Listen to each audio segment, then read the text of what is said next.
36강 이어서 아까 그 근대 디자인에서 기능주의가 우리가 잠깐 다뤘었는데, 여기서 이제 데스틸 126페이지, 그 다음에 독일 공장 연맹 141페이지, 바우하우스 330페이지 이렇게 볼 겁니다. 연결해서 볼 거예요. 자, 바로 보시죠. 자, 데스틸이 나오는데요.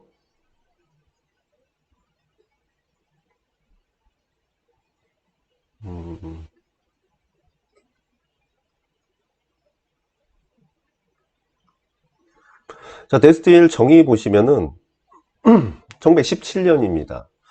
1917년 하면 생각나는 게 또 뭐가 있을까요? 몬드리안. 몬드리안이 1917년이죠. 그래서 테오 반데스부르크와 그 다음에 몬드리안의 주도하에 탄생했던 조형예술 운동인데, 그 일환으로 출판되었던 잡지의 이름이기도 합니다. 그 그룹의 목적은요, 여기서 목적 체크를 하셔야 됩니다. 목적은 명료하고 엄격한 기하학적 조형 언어를 통해 가지고, 여기서 명료하고 엄격한 기하학적 조형 언어는 결국 순수 회화의 기본 법칙이라는 겁니다. 그러니까 디자인에 순수 회화의 법칙을 제시했다라는 것이에요. 그래서 회화 조각 건축을 혁신하는 것인데, 또한 여기에서 더 나아가 새로운 운동의 궁극적인 목적은 예술과 그 다음에 그 삶의 사이에 구분을 없애는 것으로, 예술뿐만 아니라 삶과 사회에 적용 가능한 조화 법칙을 발견하는 것이다, 이렇게 얘기를 하고 있죠. 특징과 의의에서 다음 장으로 넘어갑니다. 여기 보면 리트벨트 적정의자 나와 있죠. 자, 여기서 이 운동의 핵심 요소 나오죠. 핵심 요소 체크하시고요. 핵심 요소는 보편적이고 비개별적인 동시에 신비주의적인 철학 표현의 의지를 기하학적 조형 언어로 표현하는 것인데, 여기서 중요한 건 기하학적 조형 언어로 표현하는 것이죠. 그래서 또한 수평과 수직 강조, 그리고 적정항의 삼원색이 환원된 색을 조형의 기본으로 삼고 있다. 이게 몬드리안의 조형 원리를 그대로 사용하고 있다는 겁니다. 이미 몬드리안의 신조형주의에서 표현된 원칙과 동일하죠. 그래서 러시아 구성주의와 유사하게 이 입체주의로부터 발전한 기하학적 조형 언어를 토대로 주변 환경을 총체적으로 새롭게 디자인, 그래서 우리가 이제 하기 위해서 종종 건축가와 디자이너가 협업했고, 이때 엄격한 기능성, 직사각형의 평면과 공간의 관계를 표현하기 위한 원색의 다채로운 색채가 활용이 됐대요. 그래서 리트벨트의 적정의자도 거기에 해당되고, 데스틸 운동의 그 적정의자가 데스틸 운동의 이념을 순수한 엄격성, 그래서 몬드리안의 어떤 성향, 그래서 이제 조형성, 엄격성으로 기본 삼원색을 강조하는 공간적인 관계를 통해서 통합하고자 했었다라는 것이죠. 그래서 뭐 아무래도 우리가 순수 미술의 어떤 조형성을 디자인에 적용했다. 그 중에서도 뭐 몬드리안의 순수한 엄격성, 이런 것들을 중심으로 우리가 볼 수가 있고, 그 위로 가시면은 판데스부르크가 이제는 요소주의라는, 우리가 저번 시간에 했습니다, 예전에. 요소주의라는 것을 라는 새로운 미술 운동을 시작한 것에 불만, 그래서 이제 사선이죠. 이제 판데스부르크가 건축에 동세를 주고 싶었다라는 것이죠. 그래서 사선을 씁니다. 근데 몬드리안 입장에서는 사선은 절대 되지 않아요. 정적인 것이기 때문에 수직 수평이죠. 그래서 사선은 안 되는 거죠. 근데 거기에 불만을 품은 몬드리안이 1924년부터 이 잡지에 관여하지 않았고, 이 잡지는 미술 이론에도 많은 영향을 주었으나 가장 영향력이 컸던 분야는 건축과 디자인 영역이었죠. 그래서 초기 데스틸 양식이 대표하는 유명한 건축물은 리트베트가 디자인한 슈레이더 하우스, 뭐 이런 것이 해당될 수가 있죠. 그래서 우리가 이제 사전적 의미에서 우리가 그때 했던 것이 여기 밑에 써놨지만, 엘리멘터리즘이라고 해가지고 요소주의 라고 했었죠. 그거 했었습니다. 그래서 여기다 했음 써놨습니다. 그래서 그렇게 데스틸 정리를 했고요. 데스틸을 봤으니까 그 다음에는 뭘 뭘 보죠? 독일 공장연맹으로 갑니다. 독일 공장연맹으로 가면 정의 보시면 1907년입니다. 얘네는. 그러니까 우리가 아까도 잠깐 얘기했지만, 우리가 이제 모더니즘, 기능주의의 시작, 이렇게 봅니다. 그래서 건축가이자 관리인 헤르만 무테지우스를 중심으로 머네너서 결성된 디자인 지능 단체고요. 특징과 의의 보시면은 미술과 산업의 협력이죠. 중요한 거는 미술과 산업의 협력입니다. 아까 얘기했잖아. 공예적인 성격, 미적인 요소와 산업적인 요소가 결합됐다 이렇게 왔죠. 그 위에 공업 제품의 양질화와 그 결과적으로 양질화와 규격화를 꾀했다. 여기서 규격화는 자국의 디자인을 만들려고 했었던 것이죠. 그래서 그 자국의 그 우리 국민들이 좋아하는 그런 디자인을 추구했던 겁니다. 그걸 규격화 시켰던 거예요. 합리적이고 단순한 디자인을 추구해서 이른바 직물주의 양식을 낳았죠.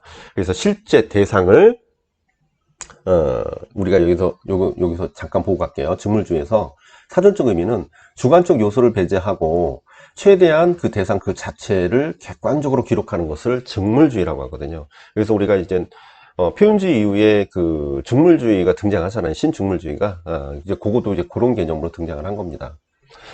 그래서 이른바 직물주의를 양식을 나왔고요. 전체적으로 후발 산업국가인 독일의 이념을 반영한 단체로서 디자인을 통한 산업 발전에 기여했습니다. 독일 공장 연맹의 방향과 관련해서는 무테지우스와 앙리 반데벨데의 규격화의 논쟁이 논의인데 여기서 무슨 말이냐면 무테지우스는 규격화를 해야 된다고 하고 그 다음에 우리가 앙리 반데벨데 같은 경우는 이게 순수미술 출신이거든요. 그래서 그런 어떤 규격하고 짜여진 어떤 기하적이고 공업적인 요소로만 가는 것을 기능주의적 요소로 가는 것을 반대했던 사람이죠. 그래서 오히려 공예에 조금 더 가까운 사람이 회화적인 요소에 순수미술에 가까운 사람이 앙리 반데벨데고 그 다음에 무테지우스는 굉장히 기능주의적인 어떤 사상을 갖고 있는 사람의 어떤 사상과 이제 부딪혔던 것으로 우리가 볼 수가 있죠. 이미 독일 공장 연맹이 아니라 그 이전에 이제 유겐스틸에서부터 거기서 이제 그렇게 둘이 싸웠죠. 그래서 그 뒤로 가시면은 디자인 방법론에 접근할 수 있었던 여기 보시면 무테지우스가 규격화 주장이 받아들여짐으로써 대량 생산을 위한 디자인 방법론에 접근할 수 있었대요. 그래서 독일 공장 연맹의 결성은 유럽 각국에서도 영향을 미쳐 각 유럽에 다 영향을 주면서 결국은 바우하우스 창설에도 영향을 줬다. 이렇게 볼 수가 있죠. 자, 그래서 여기는 여기까지. 그 다음에 마지막으로 얘는 좀 짧아요. 다 지금 얘네들 사전적 의미가 좀 짧네. 그래서 마지막으로 바우하우스를 보겠습니다. 바우하우스는요, 정의 독일의 디자인 학교이자 근대 디자인의 정점을 이룬 운동인데 디자인의 이제 건축학교가 필요했던 겁니다. 그래서 잘 보시면 특징과 의의. 바우하우스는 1919년에 시작을 합니다. 그래서 19년에 바이마르에서 발터 그로피우스에 의해 설립이 됩니다. 그래서 1925년 데사우로 이전을 했다가 제2기죠. 그 다음에 32년에 다시 베를린으로 옮겨간 뒤 다음에는 33년에 나치에 의해 폐교가 됩니다. 그 역사는 그 정도까지예요. 존속기간은 14년에 불과하지만 근대 디자인의 역사에 끼치는 영향은 굉장히 컸다라고 하죠. 주요 참여 인물은 몰러지라든가 칸디스키, 미스 반데로엘, 이런 사람들이고요. 바우하우스의 예술과 기술의 분리를 근대 문명의 모순으로 간주하고 조형적 실천을 통해서 그를 지향하고자 했는데 개교 당시에는 월리엄 모리스 이념을 계승했다. 우리가 월리엄 모리스는 누굽니까? 미술공예 운동이죠. 미술공예 운동을 이끌었던 사람입니다. 그러면서도 라펠 전파의 화가로도 알려져 있어요. 그런 모리스가 또 누가 있었어요? 러스킨이 있었죠. 그래서 모리스와 러스킨 이 두 사람의 사상이 미술공예 운동의 사회주의 노선으로 형성이 됐었던 거죠. 근데 그 이념을 계승한 게 일기입니다. 일기. 그래서 그 일기의 이념을 계승해서 수공예를 강조했다 체크하세요. 수공예를 바우하우스에서 수공예를 강조했단 말이야? 라고 생각할 수도 있는 이유는 2기 때의 특성이 워낙에 반영이 많이 됐기 때문에 우리가 흔히 기능주의 성격을 많이 강하게 어필하고 있는 게 바우하우스다 이렇게 생각하는데 1기 때는 수공예를 강조했었던 시기다. 이렇게만 정리하시면 돼요. 1924년에 예술과 기술의 통합에서 체크하시고 예술과 기술의 통합을 기초로 그게 어디서 영향받았다? 독일 공장 연맹한테 받았다. 그래서 내세워 대량 생산을 수용하는 방향으로 노선을 변경했는데 이때 요 시기가 2기에 해당된다. 그쵸? 그래서 초반에 이텐이라는 그 교육자를 기반으로 해서 공예적인 수공예적인 요소의 어떤 특성을 갖고 있다가 그 이후에는 기능주의 요소로 바뀌게 되죠. 그리하여 디자인을 대량 생산을 위한 원형 제작 요거 체크하시고요. 대량 생산을 위한 원형 제작소. 그래서 원형 제작소를 2기 때 만듭니다.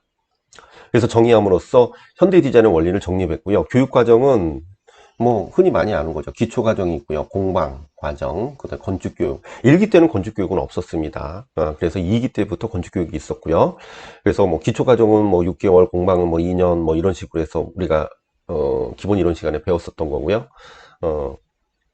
그 성격은 중세 공방입니다. 중세 공방과 근대 조형 개념을 새롭게 접목시킨 건데, 폐교 이후에는 유럽과 미국을 이주해 간 그 바우하우스인들이 그 특성들을 반영해서 학교를 또 세웠다, 이렇게 나오는데 여기까지예요. 자, 그래서 바우하우스인들이 이게 영향을 줬다, 이렇게 해서 마무리가 됐는데요. 그래서 오늘 본 거, 기능주의부터 시작을 해서 그 다음에 뭐 데스틸, 그 다음에 뭐 독일공장연맹 얘네들 기준으로 해서 바우하우스까지 봤는데, 얘네들을 그냥 하나로 묶어서 보시는 것이 오히려 효과적이다. 그래서 다음 시간에 또 이어가지고 근대 디자인 그 이후로 연결해서 또 진행을 하겠습니다. 그래서 은근히 많이 했어요. 책은 아시죠? 상당히 두꺼워요. 여러분 갖고 있을 테니까 되게 두꺼워요. 근데 제가 일주일에 조금씩 하는 것이, 뭐 여러분들 나름대로 이제 수시로 이렇게 보시다가 제 수업 들으면서 부분 이제 또 볼 때 그 부분 같이 보고, 또 여러분 나름대로 빨리빨리, 여러분들은 뭐 더 저보다 빨리 보겠죠. 저는 한 번씩밖에 수업을 못 하니까. 그러니까 뭐 자주 보시고요. 그렇게 계속 조금씩 진행하는 걸로 하겠습니다. 그래서 오늘은 여기까지 하겠습니다. 감사합니다.